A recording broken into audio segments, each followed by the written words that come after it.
నమస్కారం. GSK 75 TV news కి స్వాగతం.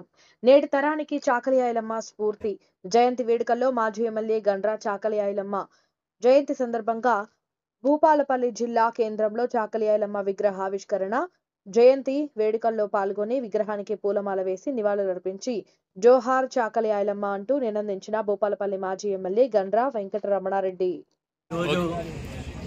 భూపాలపల్లి పట్టణంలో చాకలి ఐలమ్మ గారి జన్మదినం సందర్భంగా వారి యొక్క విగ్రహాన్ని ఆవిష్కరించుకోవడం అనేది చాలా సంతోషం.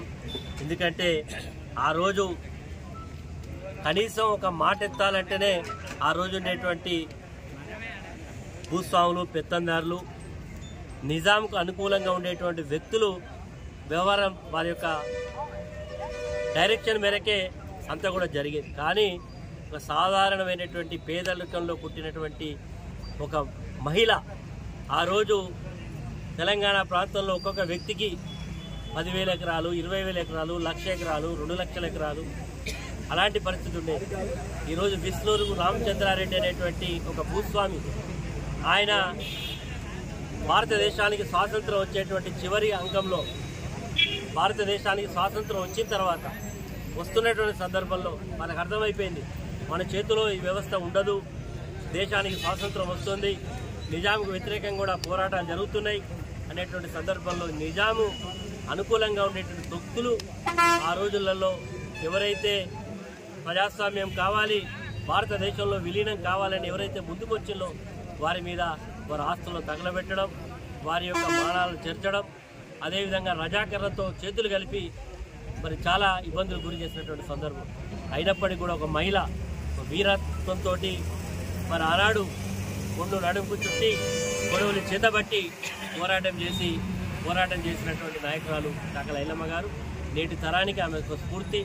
ఆమె భౌతికంగా మన మధ్యలో లేకపోయి ఉండొచ్చు, కానీ చాకలి ఐలమ్మ గారు చూపెట్టినటువంటి స్ఫూర్తి ఇప్పటికి కూడా మరి సూర్యచంద్రునంత వరకు కూడా చిరస్మరణీయంగా వారి యొక్క చరిత్ర ఉంటుంది.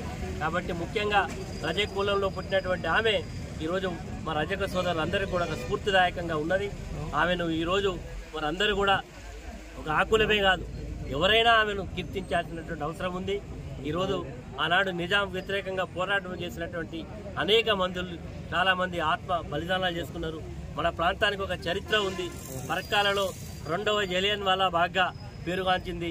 ఆ రోజు నిజాంకు వ్యతిరేకంగా పోరాటం చేసి అనేక మంది అసూలు బాసిన్లు, అదేవిధంగా కూటిగల్లు, చేర్యాల ప్రాంతంలో, అదేవిధంగా కడివెండిలో, ఇట్లా చాలా ప్రాంతాలలో మరి నిజాంకు వ్యతిరేకంగా పోరాటం చేసి చాలామంది ప్రాణాలు అర్పించిండ్రు, చాలామంది ఆస్తులు కోల్పోయిండ్రు, ప్రాణాలు కోల్పోయిండ్రు, అనేక ఇబ్బందులు పడ్డారు. కాబట్టి ఈరోజు చాకలి ఐలమ్మ గారి స్ఫూర్తితోటి ముందుకు పోవాలి. ఈరోజు ముఖ్యంగా మహిళల పట్ల జరుగుతున్నటువంటి మరి దురాఘాతాలను మరి ఒక మహిళ ఏ రకంగానైతే పోరాటం చేసిందో ఈరోజు ప్రతి విషయంలో కూడా మహిళలు ఇప్పటికే అన్ని రంగాలలో ముందున్నారు. ఇప్పటికీ ఉద్యోగం, రాజకీయ రంగాలలో కూడా మహిళలు ఉన్నారు. రేపు రాబోయే రోజుల్లో కూడా మహిళల యొక్క నారీ శక్తికి స్ఫూర్తిదాయకంగా చాకలి ఐలమ్మ గారు ఉండాలని కోరుకుంటూ మీ అందరికీ కూడా ప్రత్యేక ధన్యవాదాలు.